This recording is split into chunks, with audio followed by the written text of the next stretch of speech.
ಇದ್ದೇವೆ.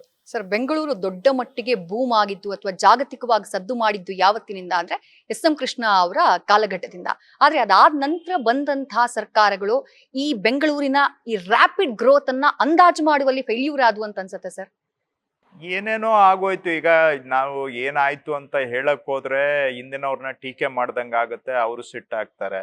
ಬಟ್ ಇಲ್ಲಿ ಇಲ್ಲೀಗಲ್ ಲೇಔಟ್ಗಳನ್ನ ನಾವು ಅವ್ಯಾಹತ ಆಗಿ ಬಿಟ್ಬಿಟ್ವಿ. ಲಾಸ್ಟ್ 25-30 ವರ್ಷದಲ್ಲಿ ಎಲ್ಲ ಇಲ್ಲೀಗಲ್ ಲೇಔಟ್ಸ್ ಔಟರ್ ಬ್ಯಾಂಗ್ಳೂರಲ್ಲಿ ಬಂದಿದೆ. ಈಗ ಎಲ್ಲಿ ಜಾಸ್ತಿ ಬೆಂಗಳೂರಲ್ಲಿ ಟ್ರಾಫಿಕ್ ಜಾಮ್ ಇದೆ ಅಂದ್ರೆ ನಮ್ಮ ಮಾದೇವಪುರ ವಲಯ, ಈ ಕಡೆ ವೈಟ್ ಫೀಲ್ಡ್, ಈ ಕಡೆನೆ ಜಾಸ್ತಿ ಟ್ರಾಫಿಕ್ ಜಾಮ್ ಇರೋದು. ಸರ್ಜಾಪುರ ಎಲ್ಲ ಸುದ್ದಿ ಆಗೋದು ಎಲ್ಲ ಅಲ್ಲೇ ಜಾಸ್ತಿ. ಜಯನಗರದಲ್ಲಿ 100 ಎಕರೆಯಲ್ಲಿ 23 ಎಕರೆ ರೋಡ್ ಇರುತ್ತೆ. 100 ಎಕರೆ ಲೇಔಟ್ ಇದ್ರೆ ಅದರಲ್ಲಿ 23 ಎಕರೆ ಅಷ್ಟು ರೋಡ್ ಇದೆ.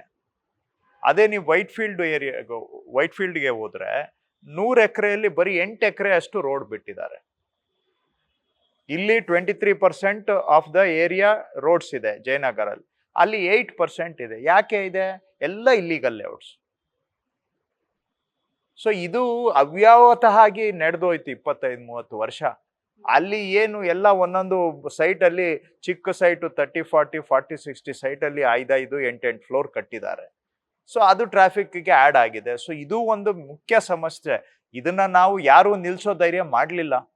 2024ರಲ್ಲಿ ನಾನು ರೆವಿನ್ಯೂ ಡಿಪಾರ್ಟ್ಮೆಂಟ್ ಅಲ್ಲಿ ಇದ್ದಾಗ ಅಲ್ಲಿ ಇಲ್ಲಿಗಲ್ ಲೇಔಟ್ಗಳನ್ನ ನಿಲ್ಸಿ ಸ್ಟಾಪ್ ಮಾಡಿದ್ವಿ, ರಿಜಿಸ್ಟ್ರೇಷನ್ ಅನ್ನೇ ಬಂದ್ ಮಾಡಿದ್ವಿ. ಇಲ್ಲಿವರೆಗೂ ಯಾರು ಕೂಡ ಧೈರ್ಯ ಮಾಡಿರ್ಲಿಲ್ಲ ಇಲ್ಲಿಗಲ್ ಅವಾಗ ನಾ ಅದಕ್ಕೂ ಬೈಸ್ಕೊಂಡೆ ನಾನು. ಏನೋ ಕಮ್ಮಿ ರೇಟ್ಗೆ ಸೈಟ್ ಸಿಗ್ತಾ ಇತ್ತು, ಅದನ್ನು ನಿಲ್ಲಿಸ್ಬಿಟ್ಟ ಇವನು ಅಂತ ಬೈದ್ರು. ಕಮ್ಮಿ ರೇಟಿಗೆ ಸೈಟ್ ಸಿಕ್ಕಿ ಇವತ್ತು ಬೆಂಗಳೂರಲ್ಲಿ ಆಗಿರೋ ಅನಾಹುತಗಳಿಗೆ ಯಾರು ಕಾರಣ? ಅಲ್ಲಿ 15 ಅಡಿ ರೋಡ್ ಬಿಡ್ತಾರೆ, ಕಾನೂನು ಹೇಳುತ್ತೆ ಮಿನಿಮಮ್ 30 ಅಡಿ ರೋಡ್ ಇರಬೇಕು ಅಂತ. ಒಂದು CA ಸೈಟ್ ಇಲ್ಲ, ಒಂದು ಪಾರ್ಕ್ ಇಲ್ಲ, ಮಕ್ಕಳು ಕೈ ಚಾಚೋದಕ್ಕೆ ಒಂದಿಷ್ಟಗಲ ಜಾಗ ಬಿಡೋದಿಲ್ಲ, ಅದಕ್ಕೆ ನೀರು ಹೊರಗಡೆ, ಮಳೆ ನೀರು ಹೊರಗಡೆ ಹೋಗಕ್ಕೆ ದಾರಿ ಇರೋದಿಲ್ಲ, ಸ್ಯಾನಿಟರಿ ಇಲ್ಲ, ಕುಡಿಯೋ ನೀರು ಇರೋದಿಲ್ಲ, ಎಲೆಕ್ಟ್ರಿಸಿಟಿ ಇರೋದಿಲ್ಲ. ಎಲ್ಲ ಮಾಡ್ಬಿಟ್ಟು ಆ ಡೆವಲಪರ್ ಮಾಡಬೇಕಾಗಿರೋ ಇನ್ವೆಸ್ಟ್ಮೆಂಟ್ ಎಲ್ಲವನ್ನು ಅವರು ದುಡ್ಡು ಮಾಡ್ಕೊಂಡು ಎತ್ಕೊಂಡು ಹೊಟ್ಟೋಗ್ತಾರೆ. ಖರ್ಚು ಎಲ್ಲ ಸರ್ಕಾರ ಬಂದ್ ಮಾಡ್ಬೇಕಲ್ಲಿ. ಹೆಂಗೆ ಚೀಪ್ ಆಯ್ತು? ಸರ್ಕಾರ ಏನು ತನ್ನ ಸ್ವಂತ ದುಡ್ಡು ಪ್ರಿಂಟ್ ಮಾಡಿ ಮಾಡುತ್ತಾ? ಯಾರೋ ಬೇರೆಯವ್ರು ಕಟ್ಟೋ ಟ್ಯಾಕ್ಸ್ನ ತಗೊಂಡೋಗಿ ಅಲ್ಲಿ ಮಾಡಬೇಕು, ದುಡ್ಡು ಮಾಡ್ಕೊಂಡು ಹೋದವರು ಡೆವಲಪರ್. ಈಗ ಅದರಿಂದ ಇಷ್ಟು ಬೆಂಗಳೂರಲ್ಲಿ ಸಮಸ್ಯೆಗಳು ಜಾಸ್ತಿ ಆಗಿ ಹೆಂಗೆ ಚೀಪ್ ಆಯ್ತಿದ್ದು? ಇವತ್ತು ಯಾರು ಈ ಸಮಸ್ಯೆಗೆ ಯಾರು ಪರಿಹಾರ ಕೊಡೋರು?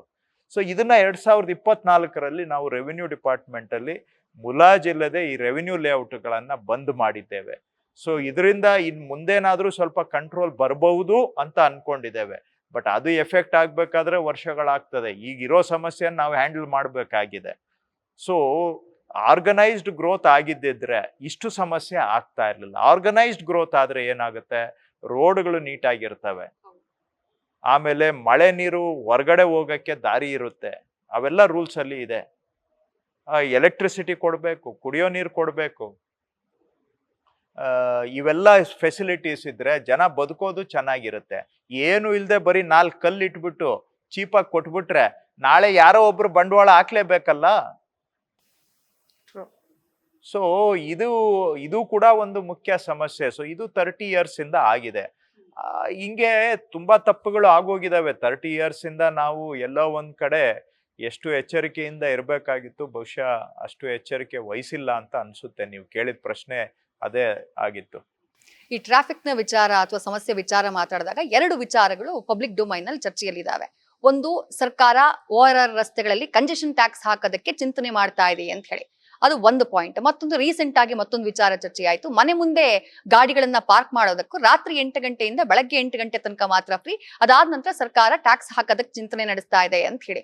ಅಂತದ್ದೇನಾದ್ರೂ ಪ್ರಸ್ತಾವನೆಗಳಿದೆಯಾ ಸರ್? ಸರ್ಕಾರದ ಆಲೋಚನೆ ಏನು ಅಂತ ಹೇಳಿ? ORR ಅಲ್ಲಿ ಕಂಜೆಷನ್ ಟ್ಯಾಕ್ಸ್ ಹಾಕುವಂತದ್ದು ಆ ರೀತಿ ಯಾವುದು ಕೂಡ ಪ್ರಸ್ತಾವನೆ ನನ್ ಮುಂದೆ ಅಂತೂ ಎಲ್ಲೂ ಚರ್ಚೆ ಆಗಿಲ್ಲ. 2021ರಲ್ಲಿ ಒಂದು ಪಾರ್ಕಿಂಗ್ ಪಾಲಿಸಿ ಮಾಡಿದ್ದಾರೆ ಕರ್ನಾಟಕದಲ್ಲಿ.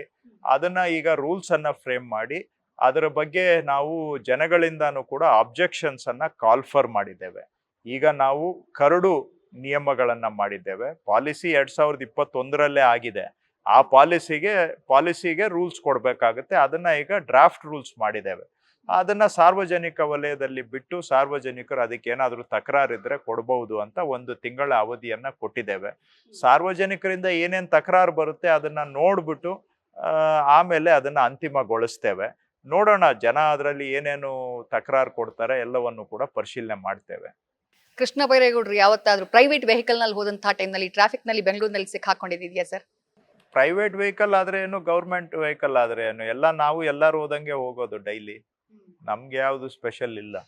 ನಾನು ಡೈಲಿ ಎಲ್ಲ ವೆಹಿಕಲ್, ನಾನು ಗೌರ್ಮೆಂಟ್ ವೆಹಿಕಲ್ ಅಲ್ಲಿ ಓಡಾಡ್ತಾ ಇದ್ದೇನೆ. ಆದ್ರೂ ನಾವೇನು ಎಲ್ಲೂ ನಮ್ಗೆ ಯಾವುದು ಸ್ಪೆಷಲ್ ಟ್ರೀಟ್ಮೆಂಟ್ ಅಂತೂ ನಾನು ಎಲ್ಲೂ ತಗೊಂಡಿಲ್ಲ. ಸೋಷಿಯಲ್ ಮೀಡಿಯಾ ತುಂಬಾ ಬೂಮ್ ಆಗಿರುವಂತಹ ಕಾಲಘಟ್ಟ ಸರ್ ಇದು. ಜನ ಎಲ್ಲೋ ಸರ್ಕಾರಿ ಕಚೇರಿಗೆ ಹೋಗಿ ಸಮಸ್ಯೆಯನ್ನ ಹೇಳ್ಕೋಬೇಕಾಗಿಲ್ಲ, ಅಥವಾ ಜನಪ್ರತಿನಿಧಿಗಳ ಮನೆ ಬಾಗಿಲಿಗೆ ಬರಬೇಕು ಅಂತಿಲ್ಲ. ಸೋಷಿಯಲ್ ಮೀಡಿಯಾದಲ್ಲಿ ಒಂದು ವಿಡಿಯೋ ಮಾಡಿದ್ರೆ ಸಾಕು, ಅಥವಾ ಇಂತಹ ಸಮಸ್ಯೆ ಇದೆ ಅಂತ ಹೇಳಿ ಟ್ಯಾಗ್ ಮಾಡಿದ್ರೆ ಸಾಕು.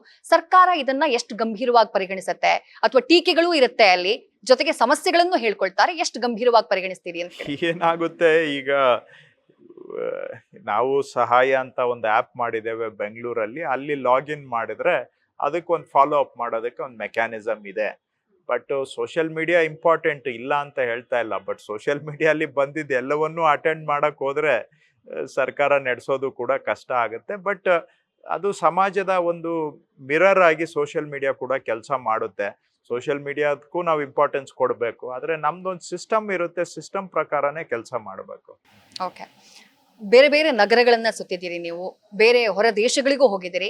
ಯಾವುದೋ ಒಂದು ನಗರವನ್ನ ನೋಡಿ ಈ ನಗರದ ರೀತಿ ಬೆಂಗಳೂರನ್ನ ಮಾಡ್ಬೇಕು ನನಗೆ ಅನ್ನೋದೇನಾದ್ರೂ ಕೃಷ್ಣ ಬೈರೇಗೌಡರ ಅವರ ಮನಸ್ಸಲ್ಲಿ ಇದೆಯಾ? ನಮ್ ಬೆಂಗಳೂರು ಬಗ್ಗೆ ನಮ್ಗೆ ನಾವು ಬೆಂಗಳೂರಲ್ಲಿ ಬಹಳ ವರ್ಷದಿಂದ ಇದ್ದೇವೆ. ಸೊ ಹಾಗಾಗಿ ನಾವು ಬೇರೆ ಯಾವುದೋ ನಗರದ ತರ ಮಾಡ್ಬೇಕು ಅಂತಿಲ್ಲ. ನಾನು ಸ್ಟಾರ್ಟಿಂಗ್ ಅಲ್ಲಿ ಹೇಳಿದ್ನಲ್ಲ, ಇಲ್ಲಿ ವಾಸ ಮಾಡೋ ಜನ ಸ್ವಲ್ಪ ಅವ್ರಿಗೆ ಜೀವನ ಸುಧಾರಣೆ ಆದ್ರೆ ಸಾಕು. ಆತರ ಬೇರೆ ನಗರಗಳನ್ನ ನಮ್ಗೆ ಕಂಪೇರ್ ಮಾಡೋಕ್ಕೂ ಆಗೋದಿಲ್ಲ. ನಮ್ಮ ಬೆಂಗಳೂರದೇ ಒಂದು ಯುನೀಕ್ನೆಸ್ ಇದೆ. ಸಮಸ್ಯೆಗಳಿದಾವೆ, ಒಪ್ಕೊಳ್ತೇನೆ. ಇಲ್ಲಿ ಬೆಂಗಳೂರಲ್ಲಿ ಈ ಸಮಸ್ಯೆಗಳು ಬಗ್ಗೆ ಆಗುವಷ್ಟು ಚರ್ಚೆ, ಒಳ್ಳೆತನದ ಬಗ್ಗೆ, ಬೆಂಗಳೂರಿನ ಒಳ್ಳೆ ಮುಖದ ಬಗ್ಗೆ ಚರ್ಚೆ ಆಗೋದೇ ಇಲ್ಲ. ಎಲ್ಲ ಬರೀ ಬೆಂಗಳೂರಲ್ಲಿ ಒಂದು ಕಲ್ಚರ್ ಆಗ್ಬಿಟ್ಟಿದೆ. ನಮ್ಮ ಸಿಟಿಯನ್ನ ಟೀಕೆ ಮಾಡೋದೇ ಒಂದು ಕಲ್ಚರ್ ಆಗ್ಬಿಟ್ಟಿದೆ. ಸೊ ಇರ್ಲಿ, ಅದು ಜನಗಳ ಹಕ್ಕು, ಸ್ವಾತಂತ್ರ್ಯ, ಅದು ನಾವೇನು ಮಾಡಕ್ ಆಗೋದಿಲ್ಲ. ಹಾಗಂತೇಳಿ ಬೆಂಗಳೂರೇ. ಬೆಂಗಳೂರಿನ ಬಗ್ಗೆ ನಾವು ಆಯ್ತು ಇಷ್ಟು ಜನ ಟೀಕೆ ಮಾಡ್ತಾರೆ, ಬೆಂಗಳೂರು ಬಿಟ್ಟು ಬೇರೆ ಎಲ್ಲಾದ್ರೂ ಹೋಗ್ತಾರ ಯಾರಾದ್ರೂ? ಯಾರು ಹೋಗಲ್ಲ. ಎಲ್ಲಿಂದನೋ ಬಂದು ಇಲ್ಲಿ ವಾಸ ಮಾಡಿರೋರು ವಾಪಸ್ ಊರಿಗೆ ಹೋಗ್ತಾರಾ? ಒಂದು ಸಲ ಬೆಂಗಳೂರಿಗೆ ಬಂದವರು ಹೋಗೋ ಯೋಚನೆ ಮಾಡೋದು ಬಹಳ ಕಷ್ಟ. ಯಾಕೆ ಅಲ್ಲಿಗೆ ಅವ್ರ ಊರ್ಗಿಂತ ಬೆಂಗಳೂರೇ ಬೆಟರ್ ಅಂತ ಇದ್ದಾರೆ. ಕಾರಣಕ್ಕೆ ಅದನ್ನ ಬಾಯ್ ಬಿಟ್ಟು ಹೇಳೋದಿಕ್ಕೆ ಯಾರಿಗೂ ಬಾಯ್ ಬರೋದಿಲ್ಲ. ಟೀಕೆ ಮಾಡಿ ಅಂದ್ರೆ ಎಲ್ಲ ಟೀಕೆ ಮಾಡ್ತಾರೆ, ಮಾಡ್ಲಿ. ಇವತ್ತು 21ನೇ ಶತಮಾನ, ಪ್ರಜಾಪ್ರಭುತ್ವ, ಸೋಷಿಯಲ್ ಮೀಡಿಯಾ, ಐ ರೆಸ್ಪೆಕ್ಟ್, ಎಲ್ಲದಕ್ಕೂ ನಂದು ಗೌರವ ಇದೆ. ಟೀಕೆ ಮಾಡಬೇಡಿ ಅಂತ ಎಲ್ಲೂ ನಾನು ಹೇಳ್ತಾ ಇಲ್ಲ. ಆದ್ರೆ ಇಲ್ಲಿರೋ ಒಳ್ಳೆತನದ ಬಗ್ಗೆನೂ ಎಲ್ಲೋ ಒಂದು ಕಡೆ ಯಾಕೆ ಬೆಂಗಳೂರಿಗೆ ಇಷ್ಟೆಲ್ಲ ಸಮಸ್ಯೆ ಬಂದಿದೆ? ಯಾಕಂದ್ರೆ ಯಾರು ಬಂದ್ರೂ ಇಲ್ಲೇ ಇರ್ಬೇಕು ಅಂತಾರೆ. ಯಾಕೆ ಇಲ್ಲೇ ಇರ್ಬೇಕು ಅಂತಾರೆ? ಅವಕಾಶಗಳಿದೆ. ಜನ ಇಲ್ಲಿ ಕನ್ನಡಿಗರ ಹೃದಯ ವೈಶಾಲ್ಯತೆ ಇದೆ. ಯಾವ ಊರಿಂದ ಬಂದರೂ ಕೂಡ ಅವ್ರಿಗೆ ಆತಿಥ್ಯ ಕೊಡ್ತೇವೆ ನಾವು. ಅವರೇ ಬಂದ್ಬಿಟ್ಟು ಇಲ್ಲಿ ನಮ್ಮ ಏನೇನೋ ಬೆಂಗಳೂರನ್ನ ಟೀಕೆ ಮಾಡೋದು, ಎಲ್ಲಿಂದನೋ ಬಂದು. ಅವ್ರು ವಾಪಸ್ ಹೋಗ್ತಾರ ಅವ್ರ ಊರಿಗೆ ಟೀಕೆ ಮಾಡೋರು? ಇಲ್ಲೇ ಇರ್ತಾರೆ. ಆದ್ರೆ ಬೆಂಗಳೂರನ್ನ ಒಂಥರ ಏನೋ ಬದ್ನಾಮ್ ಮಾಡೋದೇ ಕೆಲವ್ರು, ಎಲ್ಲರೂ ಅಲ್ಲ, ಕೆಲವ್ರು ಆ ರೀತಿ ಮಾಡ್ಕೊಂಡ್ಬಿಟ್ಟಿದ್ದಾರೆ. ಸೊ ಹಾಗಾಗಿ ನನ್ಗೆ ಬೆಂಗಳೂರನ್ನ ಯಾವುದೋ ಸಿಟಿಗೆ ನಾನು ಕಂಪೇರ್ ಮಾಡಕ್ ತಯಾರಿಲ್ಲ. ಬೆಂಗಳೂರು 490 ವರ್ಷ ಆಗಿದೆ. ಇನ್ನು 10 ವರ್ಷಕ್ಕೆ 500 ವರ್ಷ ಆಗ್ತಾ ಇದೆ. ಕೆಂಪೇಗೌಡರು ಕಟ್ಟಿದ ಬೆಂಗಳೂರು. ನನ್ಗೆ ಬೆಂಗಳೂರಾಗೆ ಇರ್ಬೇಕು, ಸುಧಾರಣೆ ಆಗ್ಬೇಕು. ಇಲ್ಲಿ ವಾಸ ಮಾಡೋ ಜನಕ್ಕೆ ಜೀವನ ಸುಧಾರಣೆ ಆಗ್ಬೇಕು ಅಷ್ಟೇ. ನ್ಯೂಸ್ ಫಸ್ಟ್, ನಿರ್ಭೀತಿಯಿಂದ ನಿಮ್ಮ ಪರವಾಗಿ.